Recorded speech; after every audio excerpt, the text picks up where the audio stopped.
Time for a Drunk Talk TV Music Industry News Desk Report. Strap yourself in, void where prohibited, batteries not included, not available, state of shock.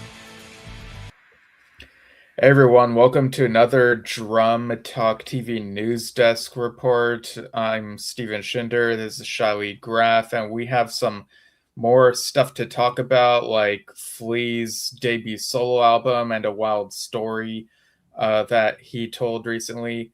Brian Tichy's band Fatty Fronts, led by Vultures, just released a single. And there's, of course, also the Drum Talk TV Brilliance Arcade pre-launch sale, which we'll talk about that in just a moment. But how are things going with you, Shiley? Things are well. I am extremely busy right now, but I am very happy to continue to do this. And this is, the kind of light at the end of my week. So I'm happy to be here and thank you for joining us. How are you doing, Stephen? I'm doing fine. It's been a busy week, but yeah, doing this show, it's always a fun way to close out the week before going into the weekend. So, like we alluded to, we've got the Drum Talk TV Brilliance Arcade. It's being developed, it's coming soon, but people can go ahead and take part in this pre-sale where for a limited time they can use this discount code ARCADE2 at checkout over at drumtalktvbrilliance.com and get what would usually be $5 per month or $50 per year. Instead, get $2 per month or $20 per year for this for the first year of having the arcade. So do take advantage of that discount code. But now it's time for that segment where we try to do a little thinking, trying to delve deep. Now it's time for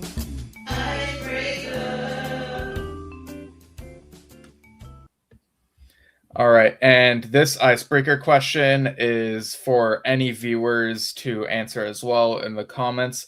But my icebreaker, Shiley, is when you're listening to a song, on your phone or whatever, or maybe you're in the car and for whatever reason you have to pause a song or stop it, go do something, and then after that you can come back to the music. In that instance, do you continue from where the song left off, or do you feel like you have to rewind and start the song all over? Oh, that's a great question. I think a lot of it depends on the song or what I was listening to. In some ways, I love to, especially if it's a song that I really like that I had to pause, I will start it over. Sometimes if I just, shuffled a random Spotify playlist, I will just, if the song is not that important to me or I'm not really that into it at that moment, I might just skip whatever is left and go to the next song. It just really kind of depends on the circumstances. What about you, Steven? Yeah, I think for the most part, I might lean toward starting the song over because I want to take in the whole thing. But there might be occasions where if it's a longer song and I already know it pretty well, then I might, contemplate or be on the fence of whether to just pick up from where it left off, since, some of the songs I like are more than 10 minutes long. But yeah, I think for the most part, I would start over the song because I like taking it in from start to finish. But yeah, if anyone's watching this live or in the archive, go ahead and chime in with your answers to that icebreaker question. But now it's time for the educational segment, I guess you could say. It's time for This Day in Music History. Why not the whole week? Because we'd be here forever.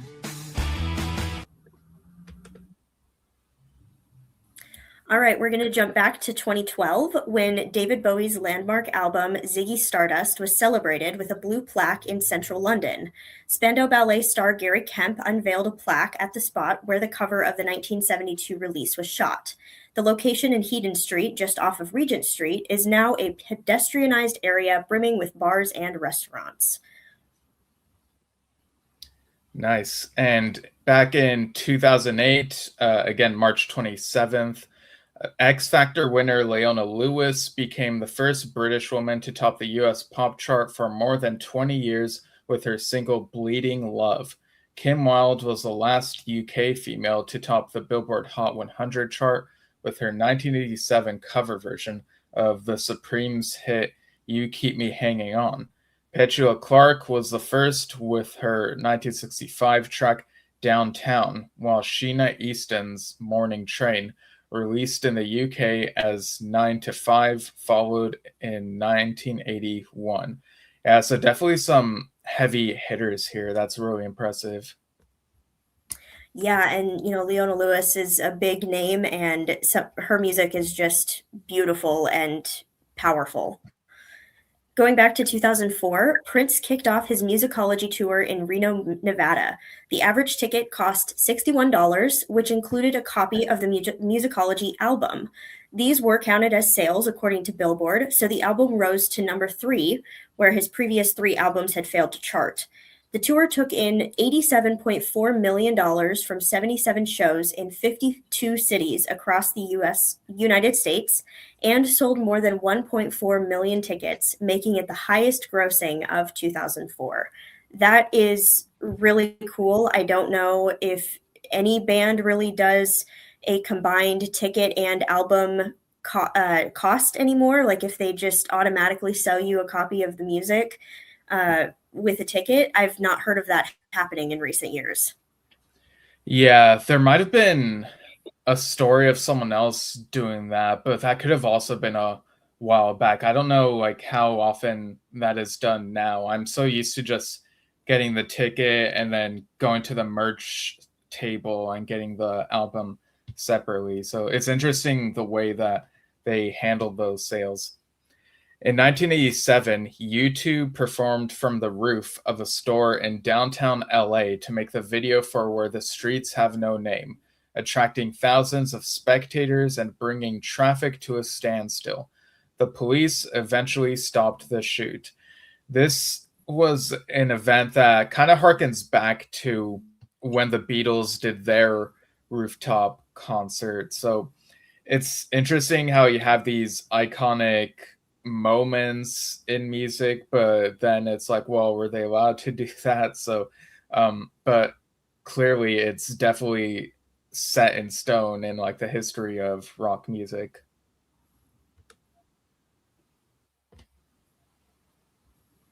Yeah, certainly. And, that song, especially Where the Streets Have No Name by U2, is probably one of my favorites from them. It's featured in the Sing 2 movie. So that's Yeah. kind of where I learned of it, and I really like it. So it's cool that that they did that. Obviously, questions of legality, but it happened, and now it's in our history, and we're still talking about it today. So we're going to jump back to 1984. Bryan Adams went into Little Mountain Sound in Vancouver, Canada to record Run to You for his 4th studio album, Reckless. It was the first single released from the album and gave Adams his first UK hit, peaking at number 11. The music video, shot in London and Los Angeles, was nominated for the 1985 MTV Video Music Awards in 5 different categories. 5 different categories is a lot. That is a huge, huge song to be able to do that. So that's awesome for Bryan Adams. Yeah, it really left an impression there. And in 1976, Paul McCartney and Wings were forced to postpone forthcoming US tour for 3 weeks after guitarist Jimmy McCulloch fell in his hotel bathroom and broke a finger. That's really unfortunate that Jimmy had to go through that, but thankfully it was a temporary setback, and I'm sure they were able to just soldier onward from there.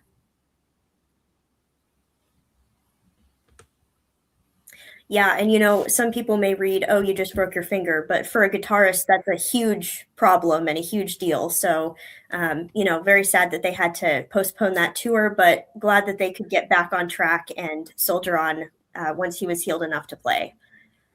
Going back to 1972, Elvis Presley recorded what would be his last major hit, Burning Love, which became a number 2 hit on the US chart.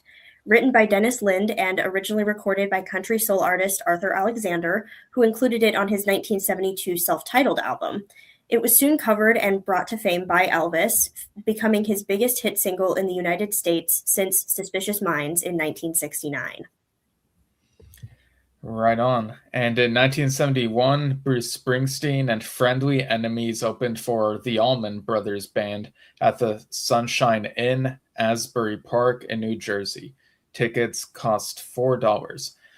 Springsteen had just disbanded his group Steel Mill and within a few weeks would form Dr. Zoom and the Sonic Boom with Steve Van Zandt. That's such a catchy name, Dr. Zoom and the Sonic Boom. I'm not sure that I've really heard that before this.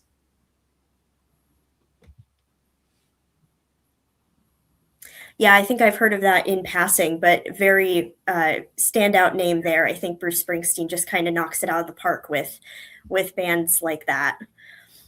All right, in 1965, the Supremes scored their 4th U.S. #1 single with Stop in the Name of Love. The song was included on the Supremes' 6th album, More Hits by the Supremes, and was nominated for the 1966 Grammy Award for Best Contemporary Rock and Roll Group Vocal Performance, losing to Flowers on the Wall by the Statler Brothers. The song was also honored by inclusion in the Rock and Roll Hall of Fame's permanent collection of the 500 songs that shaped rock and roll. That is also a huge honor. You know, trying to pick 500 songs that have shaped the genre was probably a daunting task, and this song being on there is really important. Yeah, it's quite a famous one. And in 1964, Mick Jagger, Keith Richards, and Andrew Oldham attended a Decca launch party at the Ex-Servicemen's Club, Windsor, Berkshire, for Oldham's protege singer, Adrienne Posta, whose debut single, Shanga Dulang, was being released. Also at the party was 17-year-old Marianne Faithfull with her boyfriend John Dunbar. This was the first time Mick Jagger met Marianne. So again, the Stones, they're another one of those bands that, you could pick out a bunch of dates in music history and you're probably bound to find something just based on all the things that they've been up to. All right. So next we go into Drum Talk TV related news. Let's see what's in the news at Drum Talk TV. Yeah.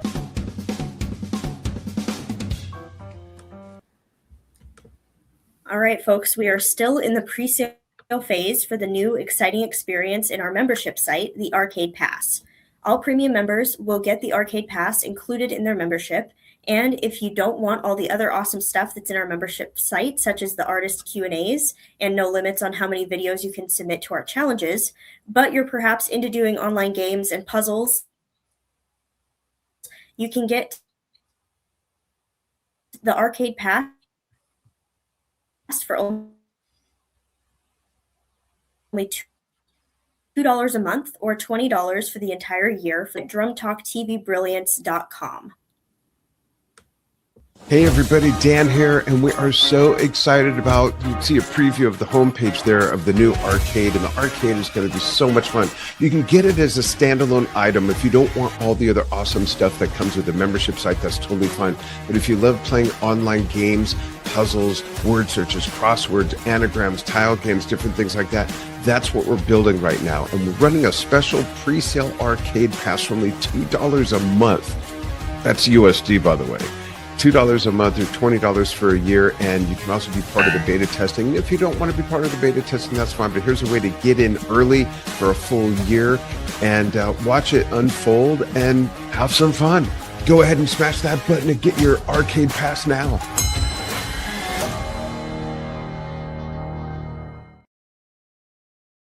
Yeah, so definitely go to the site drumtalktvbrilliance.com and take advantage of that. The winners of our recent Buddy Rich Tribute Drumming Challenge will be announced Saturday, April 11th at noon Pacific US time. In the meantime, there's still time to submit to the Kiss Destroyer Tribute Drumming Challenge and the Led Zeppelin Presence Tribute Drumming Challenge, celebrating 50 years of those classic rock albums. You can get a shot at $125 worth of prizes. We just gotta make sure that we get enough participants. Here are the details for each of those challenges, starting with let's start with the Led Zeppelin Presence one. Shift into Bonzo mode in the Led Zeppelin Presence Tribute Drumming Challenge. Celebrate 50 years of a classic Led Zeppelin album.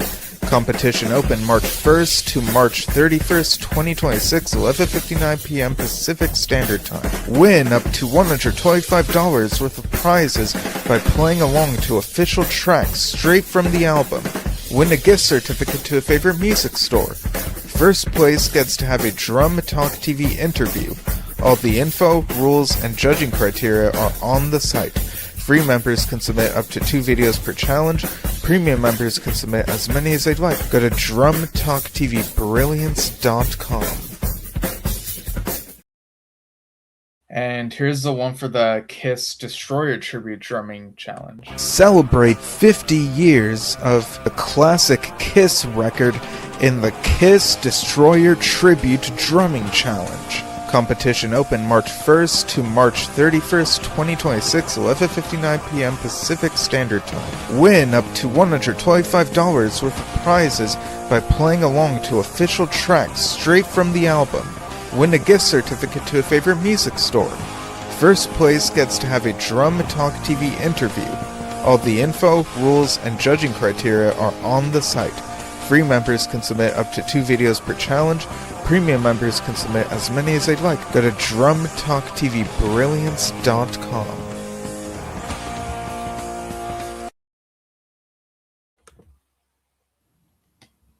Yeah, so those, like the video said, those submission deadlines are March 31st at 11:59 Pacific Daylight Time, so definitely get those in. Our next music-themed game show is on April 15th, with the trivia theme being drummers new to the band. So think about the times when drummers joined certain bands. RSVP on our event calendar at drumtalktvbrilliance.com and come join for a chance to win prizes. Prizes we've featured on past game shows have been from medleymerch.com, so check out their products. Here's a video of their concert journal. What concert would be your first entry if you had an ultimate concert journal? Your most recent concert? Your next concert? Or would you go way back like me and enter your first concert? For me, it was Led Zeppelin. Now you can with the I Was There Personalized Music Performance Diary Premium hardcover book. This is for all live music fans who experience live shows from clubs to stadiums.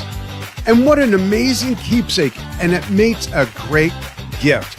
Use Drum Talk TV 25 at checkout for a one-time 25% discount, so load up. Get yours now via the link in the post.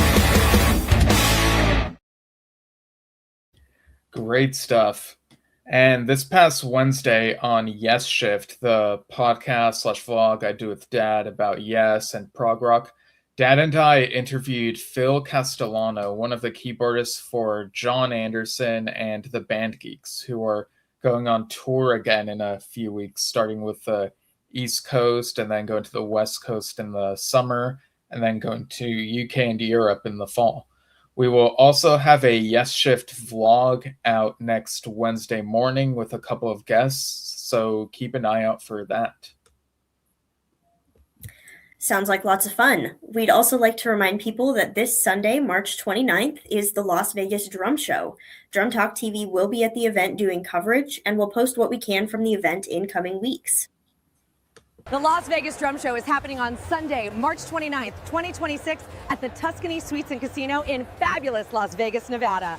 We will have leading percussion industry exhibitors, a drum clinic, master classes, raffle prizes, meet and greets, and miscellaneous drum show shenanigans. After all, it's Vegas. What can possibly go wrong?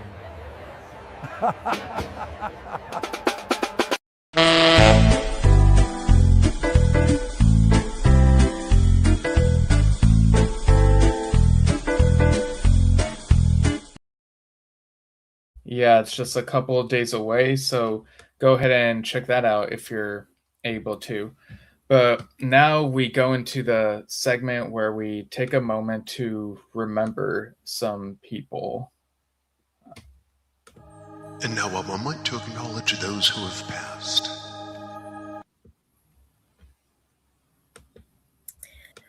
Ronnie Bowman, bluegrass singer-songwriter, passed away last weekend after being seriously injured in a motorcycle accident near Nashville, Tennessee. USA Today reported that his wife Garnet confirmed the news via email, saying in part, quote, "Ronnie was beloved by so many in our music community, whom he loved so dearly, and we are beyond grateful for all the love and outpouring towards us already," unquote. The statement continued, "Right now, as we process, we just covet your prayers. We have no words at this time, but thank you and graciously request that you honor our privacy while we try to put our heads around this." It began in 1988 when he joined bluegrass band The Lost and the Found. He later served as vocalist and bass player for 1990 to 2001. Bowman had a variety of solo projects, including his 1994 album Cold Virginia Night, which was awarded Album of the Year by the International Bluegrass Music Association, and the title track won the IBMA's Song of the Year in 1995. He co-wrote It's Getting Better All the Time for Brooks and Dunn and Never Wanted Nothing More for Kenny Chesney. In 2016, Bowman co-wrote Nobody to Blame with Chris Stapleton, which won the Academy of Country Music's Song of the Year award. Bowman was 64 years old. Definitely a sad and hard passing here, especially because it's from an injury. So we definitely send our condolences out to his family. Yeah, and what a prominent figure in bluegrass here. And Dash Crofts, singer, guitarist, and one half of the 1970s soft rock duo Seals and Crofts, passed away on March 25th. Pitchfork reported that a family member confirmed that he passed from complications of heart surgery. Crofts and longtime friend Jim Seals formed the duo in the late 1960s, wanting to showcase their own songwriting skills after playing as supporting members in various California bands. The pair were offered a contract deal with the record division of Talent Associates in 1969 and recorded their first two albums, their self-titled debut and Down Home, to mild success. Upon signing a new contract with Warner Brothers in 1971, and that year's album Year of Sunday landed on the Billboard charts, in 1972's Summer Breeze took them to stardom. The duo put out yearly albums until their breakup in 1981 and continued to roll out hits. Seals and Crofts reunited for a brief period in the early 1990s and went on to join forces once again for their final album, Traces, in 2004. During one of those gaps, Crofts recorded his own solo album, 1998's Today, which dove headfirst into the easy-listening pop and soft jazz that was popular at the time. He stayed in touch with his bandmates on through to his medical troubles, when Seals suffered a stroke in 2017 and eventually died in 2022. Crofts was 85 years old. So right there, you can see the bonds that were there. And one album per year, that was a huge thing back in the day. Maybe some younger artists do it now as well. But yeah, that's quite the output there. Yes, certainly. He will definitely be missed by many in the music industry. Chip Taylor, the hit-making songwriter behind Angel of the Morning, passed away this week. Billboard reported that his record label Train Records confirmed the news, and an obituary from the record said in part, quote, "Known for songs that captured the emotion and spirit of the times, Chip created a catalog over a 6-decade career that included works for a diverse range of artists, including Johnny Cash, Aretha Franklin, Janis Joplin, Willie Nelson, Tom Petty, Linda Ronstadt, Shaggy, and Tina Turner," unquote. He was born as James Wesley Voigt in New York and initially planned to follow his dad's career in golf. His earliest success came with The Wild Thing, which was a top 40 hit on the Billboard Hot 100 3 times. first as a #1 hit in 1966 by the Trogs, then as a comedy recording by Senator Bobby featuring Bill Minkin, #20 in 1967, and finally Fancy at #14 in 1974. It was also famously covered by the Jimi Hendrix Experience at the Monterey Pop Festival in 1967. Taylor was inducted into the Songwriters Hall of Fame in 2016. He released more than 30 albums in his lifetime, beginning in 1971. The family has asked for donations to the Metropolitan Golf Association Caddy Scholarship Fund in lieu of flowers, an organization important to Taylor and his father. He was 86 years old. Yeah, so definitely another prominent figure there in music. And last one here is Terry Cox, British drummer who had performed with iconic rock legends like David Bowie and Elton John in the 60s and 70s, has died at the age of 89. Parade reported that his longtime band, the Pentangle, announced the news on Tuesday, sharing that he passed away on March 19th. In their statement, they said, quote, "R.I.P. one of Pentangle's 5 points of light, a drummer of rare instinct and imagination," unquote. The folk band was founded in 1967 by John Renborn and Bert Jansch, who invited Cox, who was primarily a jazz musician at the time, to join the lineup. He released a handful of projects with the band, including their 1969 album Basket of Light, which reached #5 on the UK albums chart. Cox also played with other major rock acts, appearing on the Bee Gees' 1970 album Cucumber Castle, David Bowie's Space Oddity, the soundtrack for the James Bond movie Live and Let Die, and Elton John's self-titled 1970 album, as well as Madman Across the Water, among many other credits. So definitely some impressive credits there as well. So, from us here at Drum Talk TV, we remember Terry Cox, Chip Taylor, Dash Crofts, and Ronnie Bowman. You'll be remembered for sure. All right, so now we get on to some current stuff going on in the music industry. Now let's see what's been going on this week in the music industry. The annual Pilgrimage Music and Cultural Festival, held in Franklin, Tennessee, is taking a break this year. Billboard reported that festival organizers took to social media this week to share plans to return with, quote, "something bigger, something better, something brighter" in 2027. The video announcement said, quote, "11 years of memories, of magic, of music. Now something new is blooming," unquote, with the caption promising, quote, "new sights, new sounds, new surprises. This move will allow us to bring you the best festival experience. We can't wait to see you next year," unquote. Since the festival's inception in 2015, it has always prioritized a blend of country, rock, folk, and Americana sounds, with artists like Willie Nelson, Cage the Elephant, Daryl Hall and John Oates, Chris Stapleton, Zach Bryan, Foo Fighters, and the Lumineers performing. This is kind of sad news for people who were looking forward to seeing the lineup and possibly going to the festival this year, but it sounds like they have something bigger and better, as they've said, cooking, and that is exciting, and we'll see what comes of it next year. Yeah, and I think we reported something similar about a different festival not too long ago. It might have been the When We Were Young festival in Las Vegas, and how they're also taking a break this year.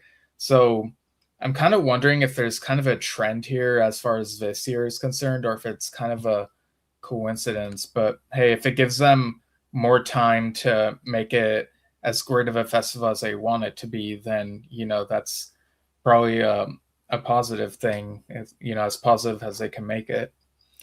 Men's Journal recently brought attention to the #1 ranked song in a Shortlist.com article from January titled "The Best Rock Songs of All Time, Legendary Tracks That Still Hit."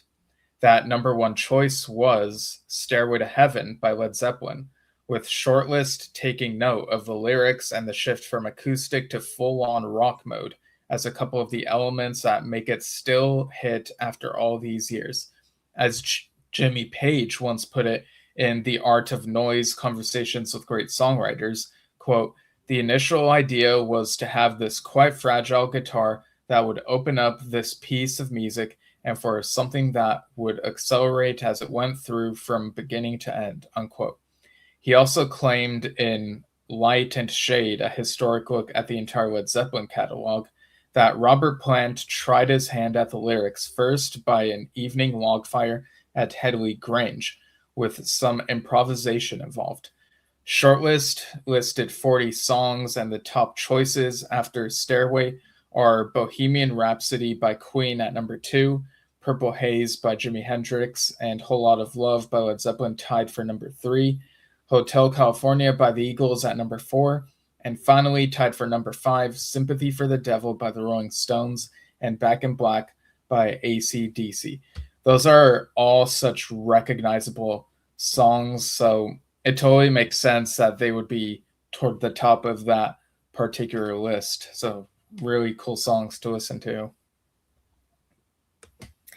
Yeah, certainly. Those are definitely iconic songs, definitely deserve to be on the list.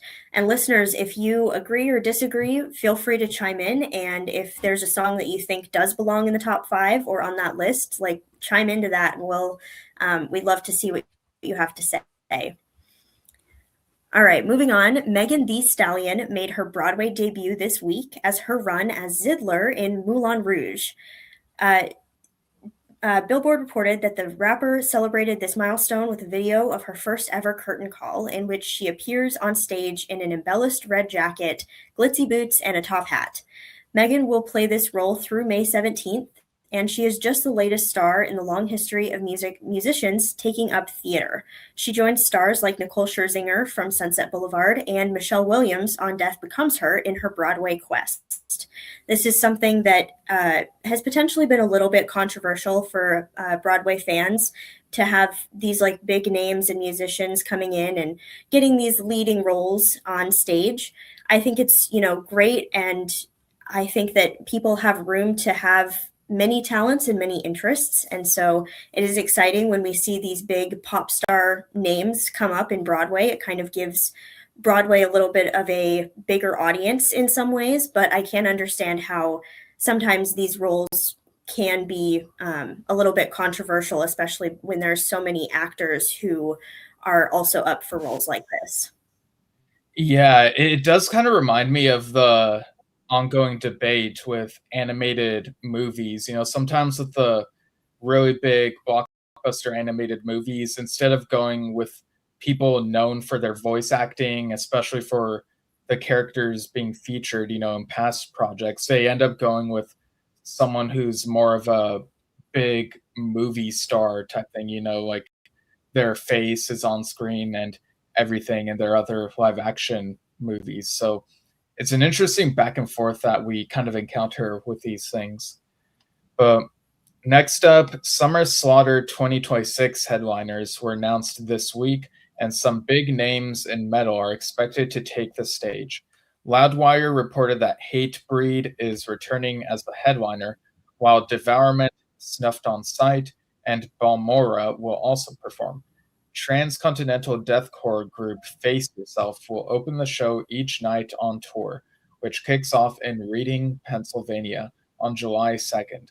Incantation will play the last 5 dates of the tour, starting in Saginaw, Michigan on July 19th, before hitting St. Louis, Missouri, Fort Wayne, Indiana, Toronto, Ontario, and wrapping in Buffalo, New York on July 24th. Artist presale began on March 24th with the passcode SSLAUGHTER in all caps. Hatebreed also recently announced a new album will be on the way, coming 6 years after their last release, Weight of the False Self. Blabbermouth reported that guitarist Frank Novinek shared that the album is, quote, pretty much done, unquote, in an interview in February, and that fans can expect to see it in about a year. So definitely some really neat stuff for metal fans to check out here with that new album and with these particular shows here. Yeah, certainly very big news for metal music enjoyers. Okay, pop singer Charlie Puth welcomed his first child into the world on March 13th, sharing the news with the world in an Instagram post this week. Billboard reported that the singer and his wife, Brooke Sanson, welcomed a baby boy with the caption, "Hey Jude." The couple announced their pregnancy in October by way of Puth's new song, Changes. Puth posted an Instagram story revealing their son's full name to be Jude Crawford Puth, as well as the video of Puth playing the Beatles' Hey Jude on piano. Alongside the arrival of his first child, Puth also released his fourth studio album, Whatever's Clever, today on March 27th, and will kick off his stadium tour in support of the album in April, starting in San Diego. This is definitely a lot of changes coming into his life right now. Glad to know that baby and the mom are healthy and happy. And, that is a beautiful thing that child is going to grow up in a music-loving household and will have so much musical influence in their life. So very, very exciting. Yeah, definitely a huge congratulations to the family. Foreigner is embarking on a worldwide trek in celebration of their 50th anniversary that will take them across North America, Europe, and back to America for a headline tour with Lynyrd Skynyrd. Now, their tour dates will extend into November, according to Ultimate Classic Rock. The newly announced performances include stops in Albuquerque, New Mexico, El Paso, Texas, Scottsdale, Arizona, and Reno, Nevada. The band, which is already embarking on their North American tour leg, will perform more than 90 shows this year in total, and they aren't showing signs of slowing down. An official press release said, quote, "The celebration will continue into 2027 when the band marks the 50th anniversary of the March 8th, 1977 release of its iconic self-titled debut album, Foreigner," unquote. The band will play tonight, March 27th, in Airway Heights, Washington, before hitting Ridgefield, Washington, and Auburn, Washington, this weekend on March 28th and 29th. So glad to see that Foreigner is, really celebrating the 50 years of that huge music legacy with these concerts. Yeah, certainly. And, very exciting that they're hitting so many different tour spots and extending all of that so as many fans as possible can celebrate with them. So, very exciting. Paul McCartney is making waves in the music industry this week with the announcement of his new album, The Boys of Dungeon Lane. Pitchfork reported that the new album is due out May 29th via MLP Capital, and the lead single, Days We Left Behind, is now available to listen to. In a statement, McCartney shares how impactful this album is to him and his career, saying, quote, "This is very much a memory song for me.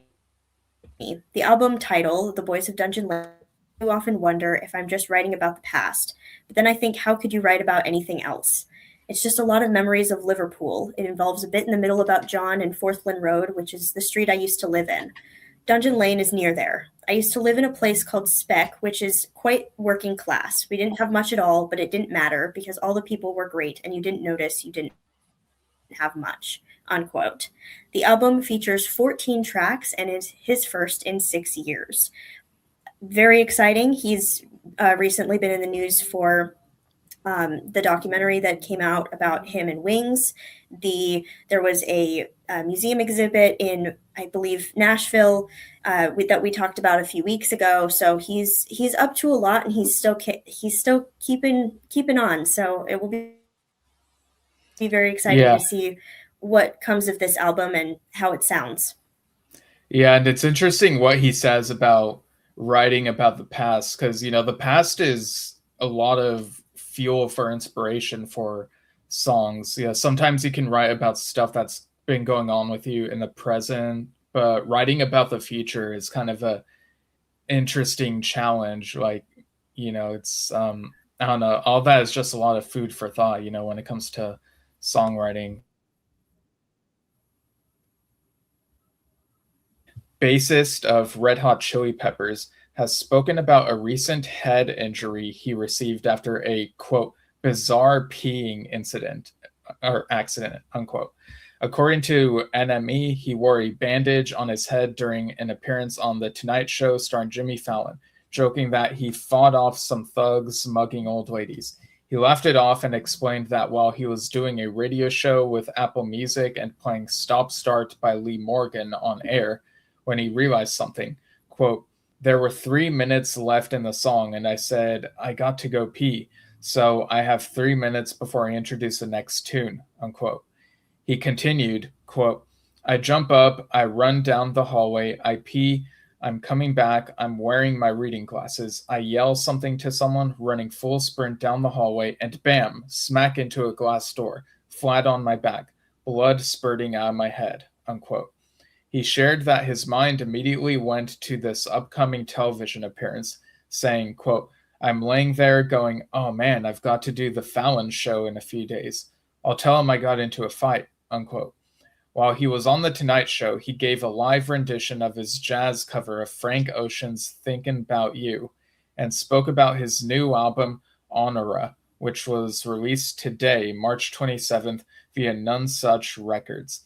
An intimate record in support of the album kicks off in Chicago on May 7th and takes him to Europe for headline shows.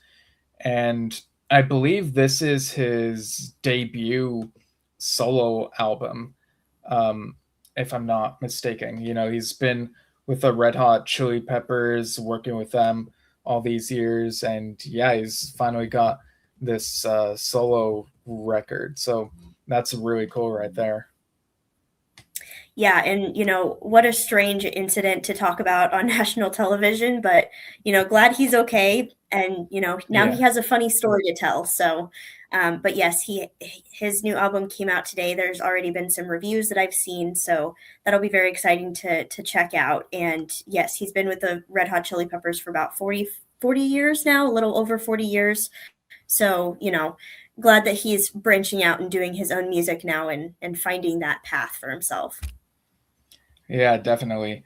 And today we received a press release regarding Brian Tichy's fronted band led by Vultures. And Brian Tichy is a friend of the show, a friend of us here on Drum Talk TV. And we've even interviewed him a few times. But I'll go ahead and read the press release verbatim. So, quote, "Led by Vultures, the new Los Angeles-based heavy rock band fronted by Brian Tichy has come together over the past year to record its powerful, uncompromising, undeniable brand of heavy music and will be releasing their highly anticipated first single and video, Get It Right, in late March via Deco Entertainment." So, unquote. That video is now out. People can watch it on YouTube, and it's a really cool, really hard rocking sounding song. So getting back to the press release, quote, "With that comes 12 songs dominated by loud guitar, massive drums, big riffs, killer grooves, aggressive vocals, and a feeling of flying through a tornado. With a pro home studio, Tichy started the recording process, and instead of trying to find the right players, engineers, and producers, he chose to see it through on his own and aimed to make it feel and sound like a band that's been together for years. Longtime buddy / keyboard virtuoso Derek Sherinian lent a hand on a few tunes, including some co-writing, and it was Sherinian who has been one of Tichy's main friends, supporting him and telling him to stop talking and to get writing and recording. Led by Vultures is all about serving the song, the groove, and the power it possesses. The recording process began as an organic, exciting challenge for Tichy, but soon became an all-consuming obsession to serve the songs and sounds with all of his being and abilities. This includes a rule of no samples or auto-tune.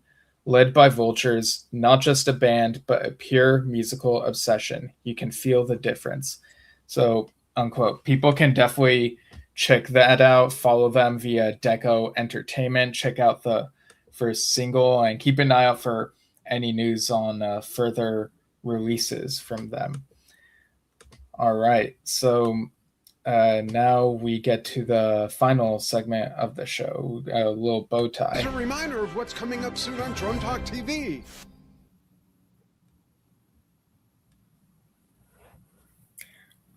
All right, be sure to submit the Kiss Destroyer Tribute Drumming Challenge and the Led Zeppelin Presence Tribute Drumming Challenge. Submission deadline is March 31st at 11:59 p.m. Pacific Daylight Time, and we want to make sure we have enough participants. Try these out for a shot at $125 worth of prizes. And keep an eye out for our up next game show, which happens April 15th. That's a Wednesday, 6 p.m. Pacific US time. And if you go to drumtalktvbruins.com, scroll down to the event calendar, you can go ahead and RSVP to that and any other feature stuff we have going on. And again, we have the pre-sale for the arcade pass, $2 per month or $20 per year for the first year with our discount code ARCADE2, and that's the number 2 at the end of that. So go to the site, check out the info, and take full advantage of that while you can. So thanks for tuning in, everyone. And Shiley, thanks once again for co-hosting another one of these Drum Talk TV News Desk reports. It's always fun. Yes, thank you, Stephen, and thank you everyone for tuning in. We hope you have a great weekend and a great week next week, and we'll see you next Friday.